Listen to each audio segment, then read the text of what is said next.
Hello everyone, welcome back to another video, and today we are finally ranking the Guardians of the Galaxy movies, well, projects. Now, I've been wanting to do this for a while, but I've just been busy, that I could do the spoiler review when I wanted to, but we're finally getting around to it now. Finally recording it, at least. I'm not sure where this is going to be uploaded. Probably, it might be by the time Spider-Verse comes out at this point, but I guess we'll have to wait and see. But yeah, if you're curious, I will not be including I've seen other people do this. They've included Avengers Infinity War, Avengers Endgame, and Thor Love and Thunder. I will not be including those because they are not Guardians of the Galaxy projects. The Avengers films, yes, they have a huge impact on the Guardians' story, but they are Avengers films. They are crossover event films. Thor Love and Thunder, yes, the Guardians appear in that, but it's a Thor movie that the Guardians have a cameo in. So I'm not going to be including those. Now, if you are curious, Thor Love and Thunder would come at the bottom of everything under all the projects we're going to talk about. Infinity War and Endgame would probably be above all the projects we're about to talk about. So, if you're curious, but I'm not going to be including them because they're not Guardians of the Galaxy projects. So that would leave the three films, the holiday special, and Am Groot. So let's get started. At the bottom, we got I Am Groot. Now, don't get me wrong, I actually do really enjoy these. They're hilarious, they're adorable, they're so much fun, I love them. But they're just pointless shorts. Like, they almost feel like they could be just non-canon little kid shorts, honestly. I mean, I think they are technically canon, but, like, I don't know, they don't need to be canon, you can ignore them if you wanted to. So they're fun and great and all, but there's really no...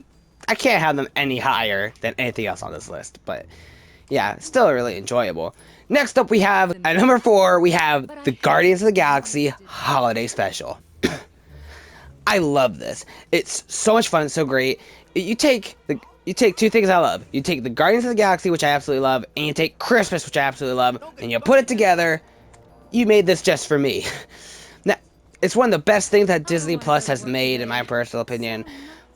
It's just great. Now, part of the reason why I love it so much could be because of the fact that it is the Guardians of the Galaxy, and I just love these characters. I love spending time with these characters, and seeing them at Christmas is just so much fun. That we get a payoff with Kevin Bacon to a joke that we've had through the first two films. It's just a whole lot of fun. I really enjoy it. There's a lot of comedy in here that works, it makes me laugh. The Christmas soundtrack is great. There's even some heart and emotion to it, too, where, no, it didn't make me sob like the movies did, but it did bring a tear to my eye, especially with, like, the stuff with Star-Lord and Mantis and finding out that they're siblings. I was watching that scene, and all of a sudden, oh my goodness, look, there's tears. Like, it was great. I love seeing these characters. I love seeing them at Christmas time. I am curious if we'll get anything else, because, I mean, we did get that end credit scene with Rocket being like, great, now we're gonna have to have another special, so, I mean, what's that mean? Especially with after Guardians 3, but, you know, whatever. I loved it, but the reason why it's at number 4 is because I feel like I can't have it above the movies. I can't have this Christmas holiday special that, honestly, you probably don't really need to see. There's some important details, but it's all explained in the third film anyway. I just feel like I couldn't have it above the movies, you know?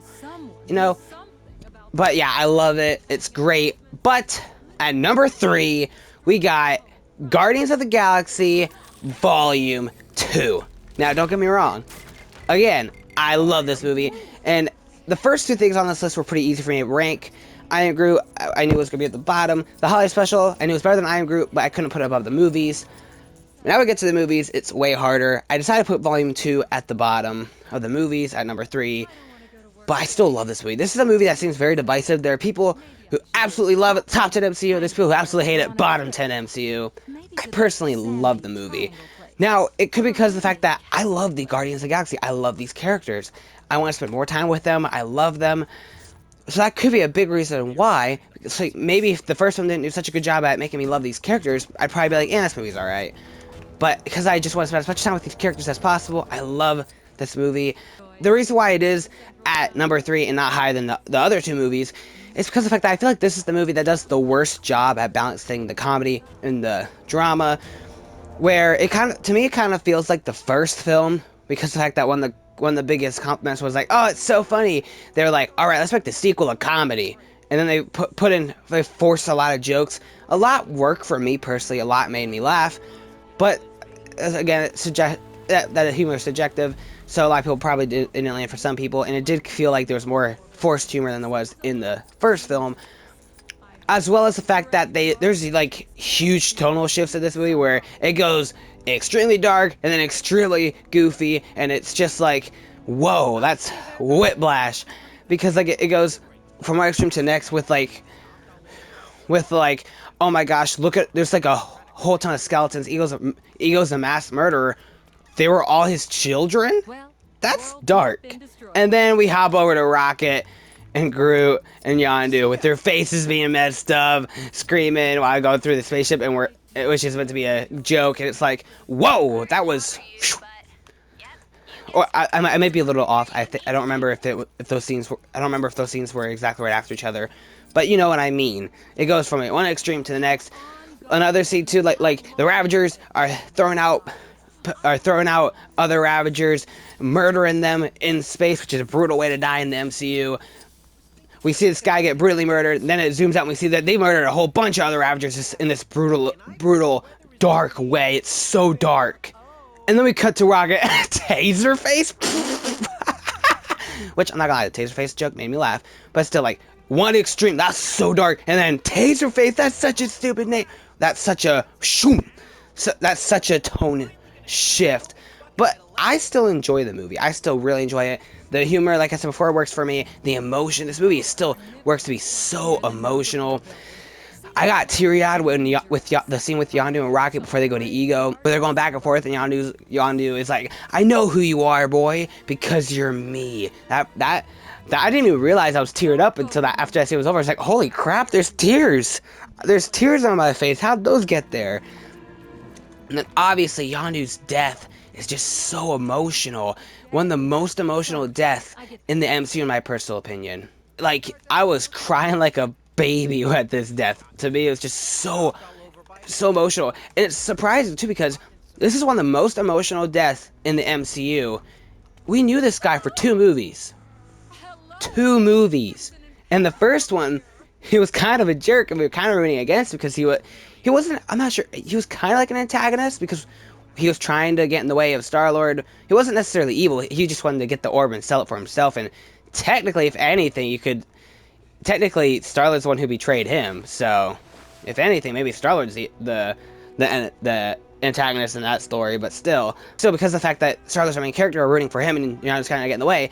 So the fact that you're able to make that so good and so emotional, because we end up caring so much about this character, is just crazy. I think it is a mix of everything, though. I think it's a mix of James Gunn's amazing writing, James Gunn's amazing directing, and Michael Rooker's amazing acting. I think all that comes together to make that how good it was. Now, I think this movie is probably in my top 10 when it comes to MCU. Now, I do think the reason for that probably is because I do have kind of like nostalgic, fun memories of this movie, because back when it came out, we had plans to go see it opening weekend. Then I ended up getting a migraine before I went to the theater. I threw up in the theater parking lot, so we couldn't go see it opening weekend. And then the releases of Guardians 2 and Wonder Woman overlapped. So for the first time ever, I did a double feature where we saw both Guardians of the Galaxy Volume 2 and Wonder Woman on the same day. We saw Wonder Woman first and then Guardians 2. And I remember, I just have such fun memories of that day. It was just so much fun. I loved both the movies. And I'm gonna make that. I think I should make that a whole nother video talking about my story with all 3 of these films, because that's just such a fun memory I have, and I have to go deeper into that because there's more than what I'm saying, but I don't want to waste too much time here. And that would dive into my thoughts on Wonder Woman as well. So, but yeah, so that might be the reason why I love this movie so much, is nostalgic memories over that. But I don't care. I love this movie, but because of its flaws, mostly with its tone shifts, I couldn't have it higher. Or maybe it's just recency biased, because at number 2, we have Guardians of the Galaxy Volume 3. This movie is the most recent one, and I think it's great. Now, this movie is a tone shift, but it's unlike Guardians 2, where it's shifting tones constantly throughout the movie. It's just a tone shift from the first 2 films and the rest of the MCU, because this film definitely feels like the darkest of the darkest Guardians of the Galaxy movie, despite the fact that Volume 2 has some dark stuff, but the actual feel of it was dark. And one of probably the darkest film in the MCU. It's only competition with how dark it is probably Endgame. Just when it comes, just because of like the feel and all that stuff. But the movie is still great. It is cool because this is the film. This is the Guardians film that should be darker because of the fact that we grew with the thing. Like, it's 9 years since the first Guardians film. Everybody who loved the first film when it first came out are 9 years older now. Whether they were adults when they saw it, or whether maybe kids even who saw it, they're 9 years older now. So it grew with everyone. It feels darker while still having hilarious parts. Like, all the humor I think made me personally laugh. It was still hilarious while still being darker and emotional. And when I say emotional, like, it's really emotional with Rocket and his story. And I'm not going to go too deep into it. I'm not going to go too deep into spoilers. But just saying, the stuff they do with Rocket, Lila, and his other friends was just so emotional. Made me so teary-eyed. And shoot, there were scenes that made you kind of emotional. That kind of made you kind of emotional just because it was the fact that this is the last time we're seeing these characters that we love. At least we think, we're pretty sure.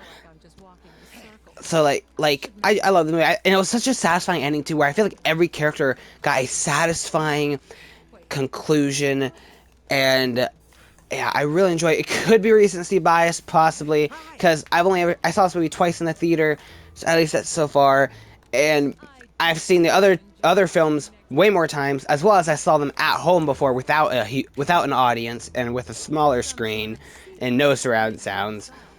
So maybe my mind will change once I see it at home, but as of right now, I think this movie, I love the movie. It's so emotional. It's kind of dark, but I really enjoy it. Now, why? Okay, I seem to love this film, right? Why isn't it at number 1? Why is it at number 2? Well, that's because at number 1 we have Guardians of the Galaxy Volume 1.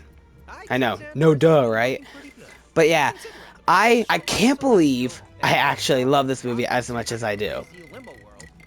Because when the movie came out, I had, like most of you, I'm assuming, had no idea who the Guardians of the Galaxy were. Never heard of Star-Lord, never heard of Gamora, never heard of Drax, never heard of Rocket Raccoon, never heard of Groot. I have no idea. Why the heck is there a Marvel movie about a talking raccoon and a talking tree who can only say, I am Groot? What the heck? That is stupid. But I love the movie. I remember seeing it and really enjoying it. I think it was the first MCU movie I saw in the theater. I know, what a weird one to do for the first MCU film. But I love the movie. This does a great job balancing the comedy and drama. The comedy made me laugh so much throughout the movie. The emotions, the opening scene is just emotional. I can't help but have some tears. And then the scene, oh my gosh, I love the scene where they're all holding the Power Stone. Where Star-Lord grabs the Power Stone, Gamora's like, take my hand, Peter. He takes her hand, remembering when he didn't take his mom's hand from the opening. And the Guardians join hands with the beautiful score kicking in. And that makes me tear up. It's just so great. And oh yeah, the movies, it somehow made me fall in love with all these characters. It made me love every single Guardian of the Galaxy, even though I've never heard of them until this point in time. So the fact that they were able to do all that with this film is just so awesome. I love this movie so much. Maybe it's nostalgia. Saw this movie for the first time 9 years ago, so that could have something to do with it, but I don't know. I love this movie. I love these characters. I love this franchise. I'm so sad that it's over, but I was satisfied by the ending, and it's only the end of this version of the Guardians, right? If you've seen Guardians 3, you know what I'm talking about. We might see a new version of the Guardians again, and from how they left things in Guardians 3, I'd be okay with it. It wouldn't be the same, but I would still watch it. I mean, I don't want it to be Guardians of the Galaxy Volume 4. I probably want it to be like the new Guardians of the Galaxy or something, but yeah. So yeah, that's my ranking of the Guardians of the Galaxy projects. What did you think of these movies, all these projects? How would you rank these? Let me know in the comment section below. I'm pretty sure I'm pretty sure everyone's going to differ because I know some people who prefer 3 over 1. I know people who prefer 2 over 3. I know people who think 2 is the worst. People think 3 is the best. People like the holiday special more than one of the movies.